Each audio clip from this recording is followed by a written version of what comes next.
So last time we introduced the Fourier transform single particle Green's function, gk omega, and we formulated various relations among this g retarded, g advanced, and the real part, the imaginary part of this single particle Green's function, and we analyzed the pole structures of the retarded and advanced Green's functions. And we defined the spectral weight, rho k omega, as the residue of this g retarded and g advanced Green's function. So, and assigned various homeworks for you to derive these relations. And you could check these relations with our reference books. So today we will start a new chapter, which is the imaginary time Green's function and thermal Green's functions.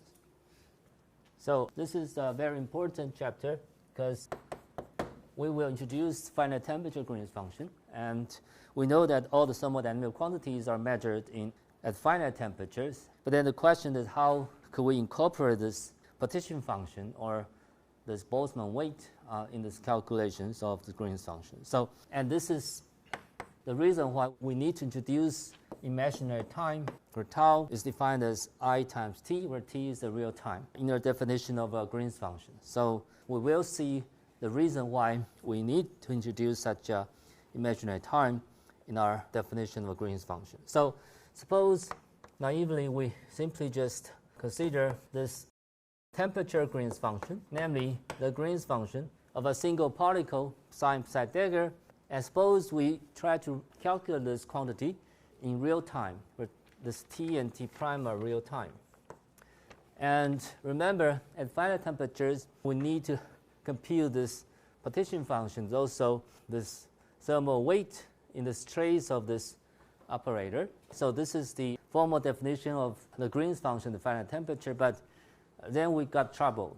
So we will see why we are facing some difficulties. And to introduce such difficulties, of course, we need to be able to perform some sort of a perturbation theory. Suppose the Hamiltonian H consists of this non-interacting part, H0, and also the potential part, or a small perturbation, V, which allows us to actually perturb the analysis of this Green's function. And we will see in just a moment that we need to go to the so-called interaction picture, which allows us to really do some computations about this complicated object, especially e to the minus beta h, and h is the Hamiltonian, which consists of h0 and this complicated messy term v.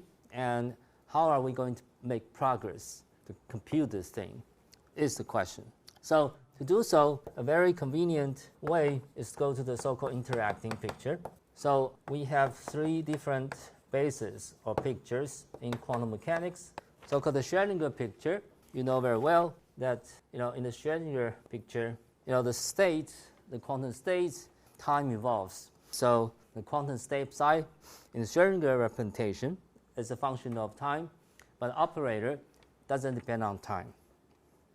But there's a Heisenberg picture where the state is kept fixed, but the operator, time evolves, and very well that this Heisenberg operator is related to the Schrödinger operator by this unitary transformation. So what is the interaction picture? Well, interaction picture is somewhere in between. So in the interaction picture, both the state and operator, time evolves, but in a different way. And so let me just write down this definition and then I explain to you. So in the interaction picture, the state psi actually is related to the Schrödinger wave functions in terms of the time evolution.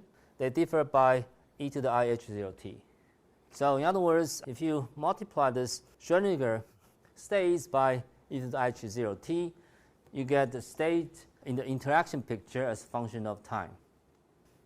And similarly, in the interaction picture, the operator A, I use the subscript I to represent this is the operator in the interaction picture. And this is related to the Schrödinger operator, which is the time-independent operator, by such a unitary transformation. Remember this, on the left and right side of the Schrödinger is the e to the IH0t, not e to the IHT. So the Heisenberg picture, both sides of the operator OS, it is the e to the minus or plus iht, where h is the full Hamiltonian. But in the interaction picture, this h is replaced by h0, and for the reason become clear later. Professor, I think the Heisenberg picture that the minus sign must be set the Heisenberg. Well, either way, so if you are happy, either way. So let's just write down the Green's function, gtt prime, that I just defined here at finite temperature, and we try to re-express this objects. Of course, you should remember that those single particle operators are in Heisenberg picture, as we already defined earlier. So then we need to change the basis from the Heisenberg picture to the interacting picture. The reason will become clear in just a moment. So let's do it. This is minus. So A is actually psi and B psi dagger. For the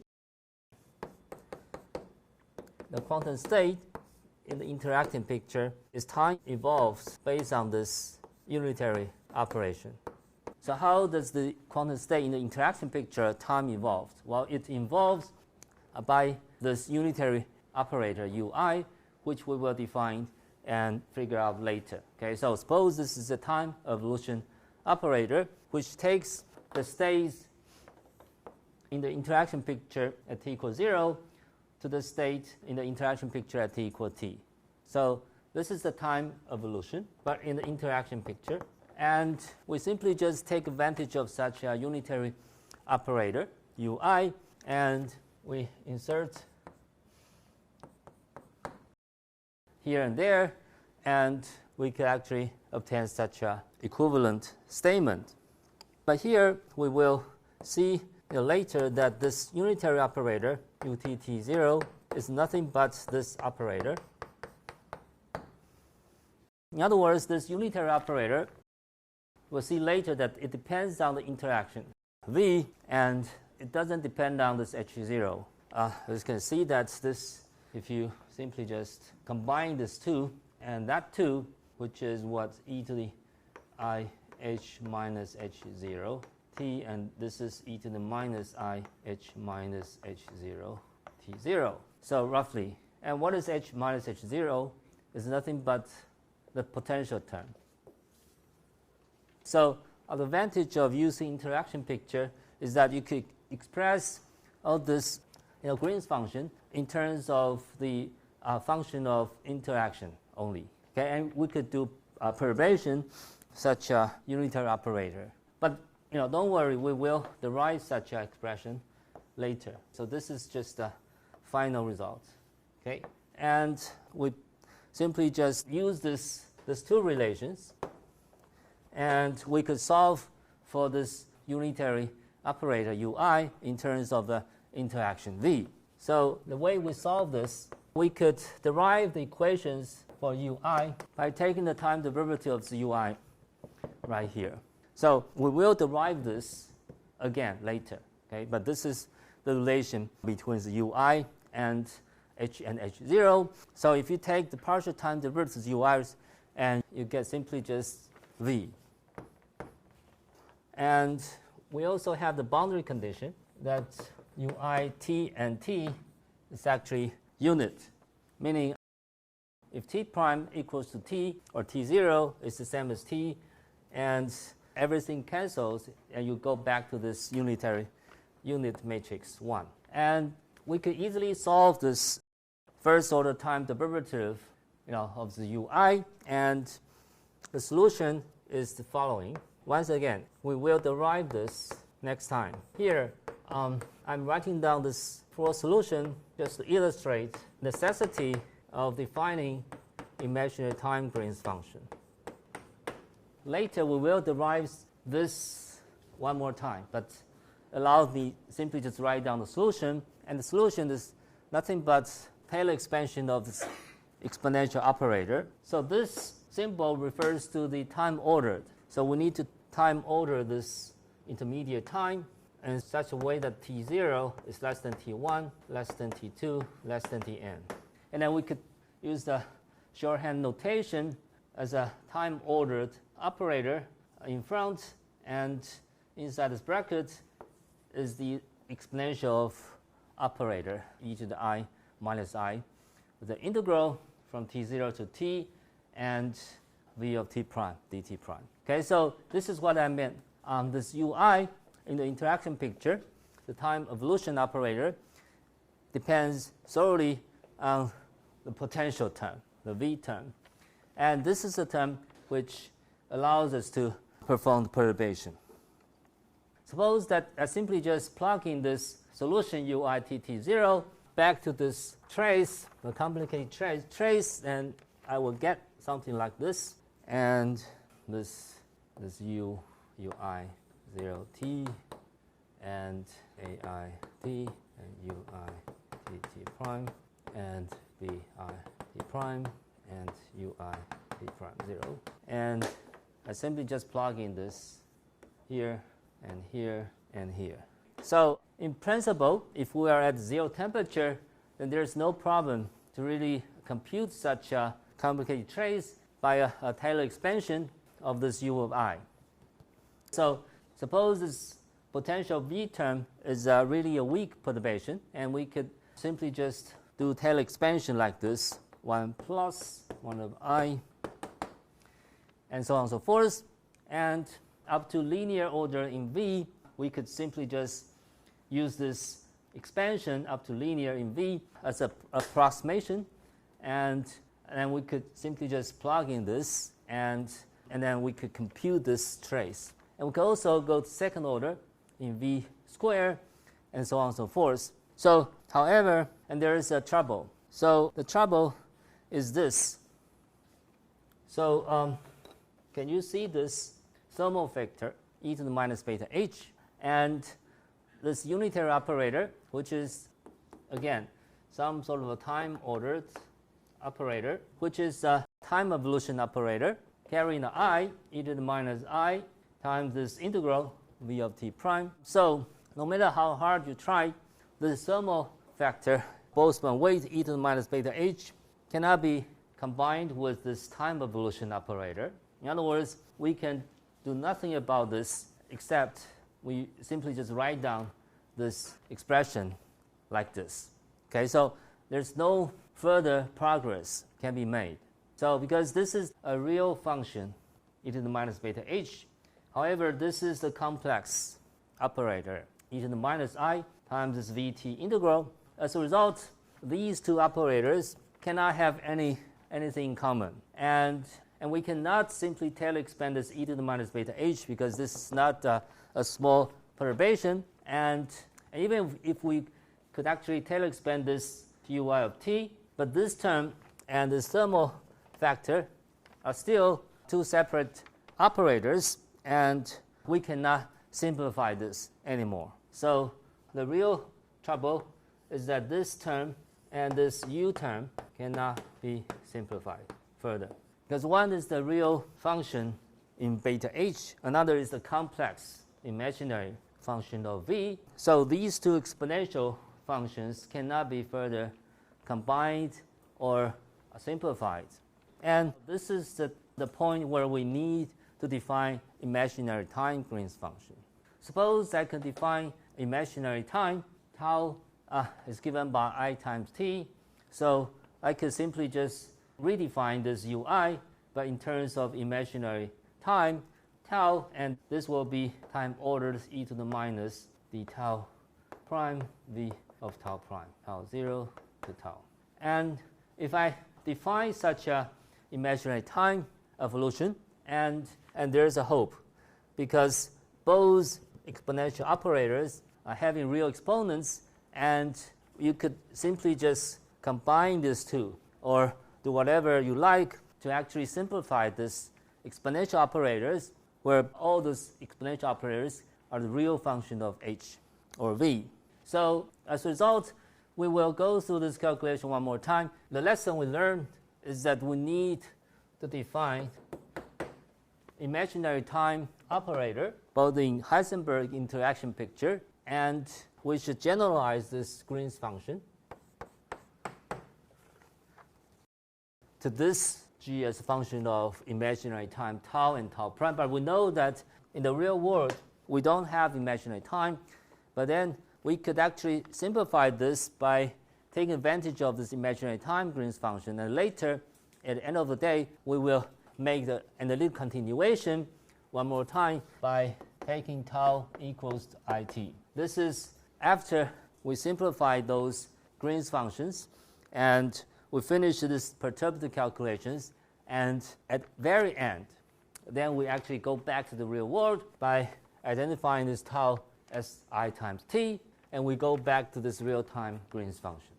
So the reason why we need to define imaginary time Green's function is purely for computational reasons, that there's no way that we could simplify this complicated object inside the trace unless we allow the time to go imaginary, so that all the unitary operators are exponential functions of the real exponents, and those exponential operators could be combined with this e to the minus beta h, and then we could simplify all this complicated object, and we can do perturbation theory, and so on and so forth. And then we could calculate this g tau tau prime.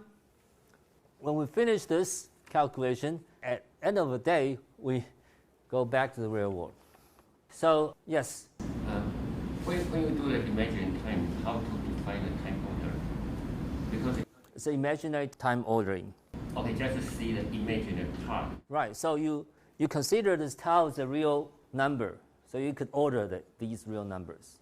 Although these real numbers represent imaginary time, but for the time being, they are real numbers. Are you satisfied with that? So let's take a short break. When we come back, we will introduce this imaginary time operator in Heisenberg interaction pictures. So don't worry, we will derive those equations again.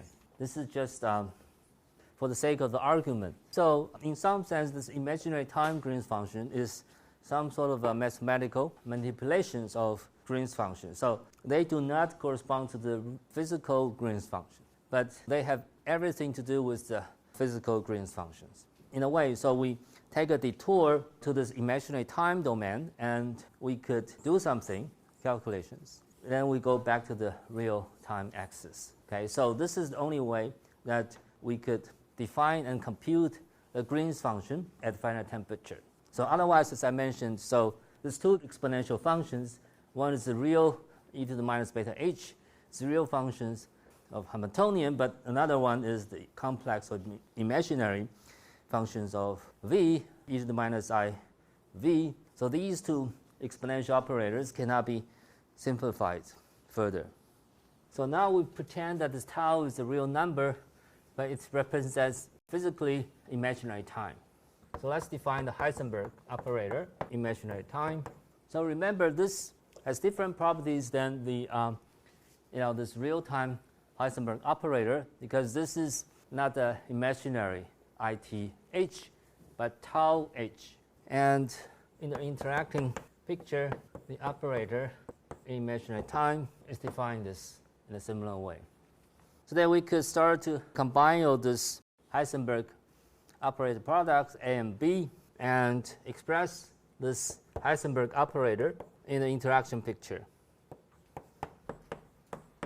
So you know that this is u I tau 0, u 0 tau prime. So you can very easily see that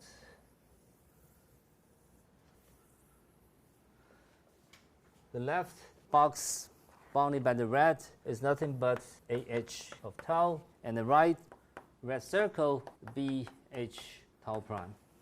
Okay, so this is the relation between the Heisenberg and interacting picture operators.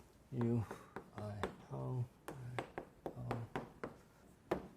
Okay, so you could verify these identities, or you could check our reference books. Convince yourself that this is the relation between the Heisenberg operator and the operator in the interaction picture. And again, we will derive this later, but let me just, for the sake of argument, just write down this corresponding definition of the UI in this imaginary time domain. This will be a function of V. Again, remember this H, right?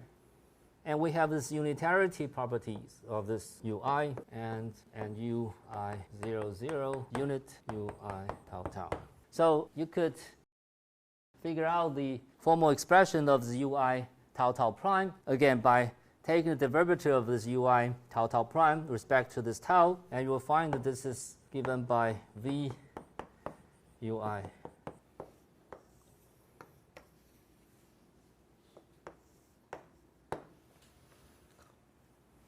So it's a straightforward differentiation, and then you can solve this partial time differential equations, first order partial time differential equation for ui, and the solution is this. It's a time ordered exponential, and inside this time ordered you get exponential of operator e to the minus this integral over d tau 1, and v of tau 1 is the integrand. You integrate over d tau 1 from tau prime to tau. So now here comes the trick or advantage of defining this imaginary time Green's function, is that the partition function or the thermal Boltzmann weight e to the minus beta h could be written in terms of ui. And this is the advantage, and this is the reason, because we would like to combine or simplify this thermal weight e to the minus beta h and its unitary operator ui. And so you can see this e to the minus beta h0 times ui beta of 0. What is this? Well, this is beta h0. ui is what? Time ordered e to minus tau prime to tau, d tau 1. But this is from 0 to beta v of tau. So then this is nothing but e to the minus beta h0 plus v, which is e to the minus beta h. So this is a trick that you could re-express this thermal weight function e to the minus beta h in terms of this unitary operator ui in the imaginary time axis and multiplied by e to the minus beta h0. And this is the way that we actually simplified these messy operators inside the trace of a Green's function at finite temperatures. So let's just combine this. Suppose that I define this imaginary time Green's function, GAB minus time ordered, and this is the thermal ensemble average, A of tau, B of tau prime. Okay, so suppose I am able to define such a quantity italic Green's function, GAB tau tau prime, which is defined as the thermal average of this time ordered operator A tau B tau prime, and then following the standard SAB-MAC, you expand all these operators and you get this complicated object here. But then we don't worry about this, because now this A tau and B tau prime are written in terms of this ui operator, and we know that the ui could be combined and can be simplified together with the e to the minus beta h, so that we could simply just combine all these two different kinds of operators in the unified expression. So let me just go through this a little bit lengthy step.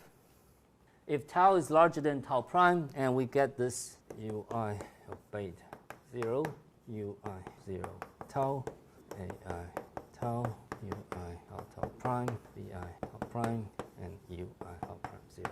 Okay, so you could simply just decompose all these messy operators in terms of this imaginary time evolution operator. The thermal weight e to the minus beta h is this product operators, and you could simply just rewrite this Heisenberg operator MB in terms of the interacting picture, right? So this and that. So now we pay attention to these two different kinds of operators.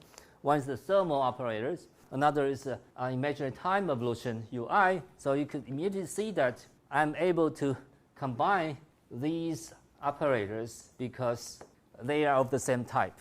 Okay, everyone see that? So this ui beta 0 is nothing but imaginary time evolution in interaction picture. So you can imagine that this starting time is beta and ending time 0.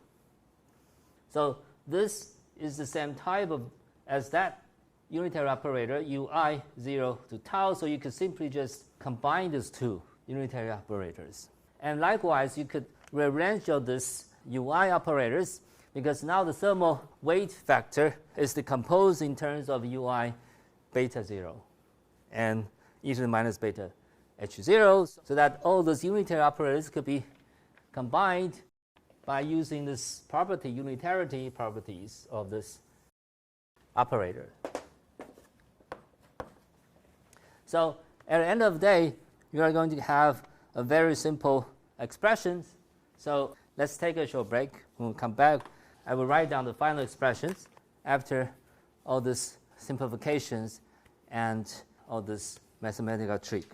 Again, so do not worry about all this, this unitary operators and this time exponential factors.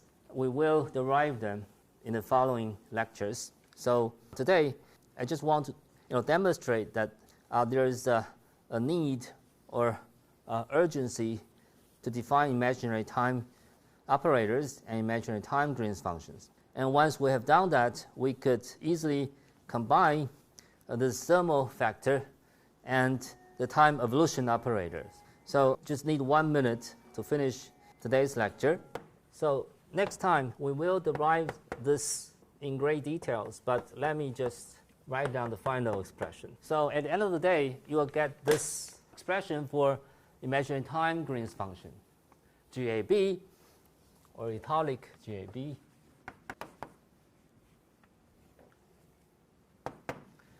But inside the trace, you get this unitary operator in the interaction picture. You know how to do that, right? So this is e to the minus tau 1, v of tau 1 from 0 to beta. And ai, tau, and bi, tau prime, you know what they are. And this is the only operators that give you trouble, but it's all right because we can do perturbation. We can do tail expansion. This operator, because this depends only on the potential term, v, and if the potential is weak, and we can do weak coupling perturbative expansion, and as a result, you could keep up to any orders you like. Say zeroth order, this is simply just unit, and first order, it is simply just e tau 1, v of tau 1, and so on and so forth. And then you will get a bunch of this a times b operator times the powers in v. And if you know the v operators, you could do further calculations, such as weak contraction and so on and so forth. We will introduce later. But this is the only way that allows you to compute the thermal Green's function at any finite temperatures, taking advantage of an interaction picture and imaginary time operators. Okay, so this is the final goal.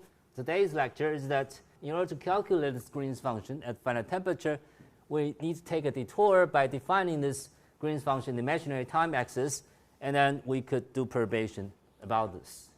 So this is the punchline of today's lecture. So see you tomorrow, and we will start from here, and then we will analyze further this thermal or imaginary time Green's function.